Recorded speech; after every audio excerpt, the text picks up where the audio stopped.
Here's Karamesines still racing, even though he's well into his 80s. Well, he and Jach Beckmans rode together into the track, and in a story fitting for this Independence Day weekend, he told Fast Jack about his experience as a guard during the Nuremberg trials after World War II. This is gripping. We transported them from one city to the next where they had certain prisoners, you know, high-up prisoners. So one guy wanted to go to the washroom. So I says, fine, you know, we had a handcuff on him and stuff. And he ended up had to go to the bathroom. So he did that.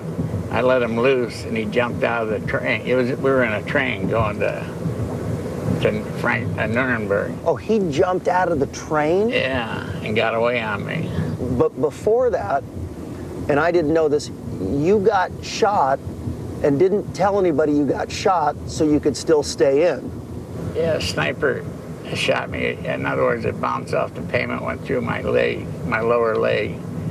And then if they found out you were hurt or something, you know, they'd end up sending you back, get you, you know.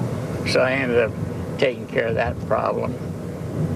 And the guy I was with back in the barracks there, he was kind of a medic, so he kind of took care of me, straightened everything out. So we ended up keeping that a secret. After you drove one of the tanks, I guess you found out they were twin Dodge Flatheads in the tanks? No, they were Cadillac Flathead caddies. Cadillac Flatheads, and apparently they weren't fast enough for you? No, one wasn't running right. So I got back there and I playing with the carburetor and had a plate in there to keep the tanks from going too fast. The hole of the fuel where it went in was the size of a dime, so I pulled that out. And I started, and it was really sounding good, so I did the other one that way.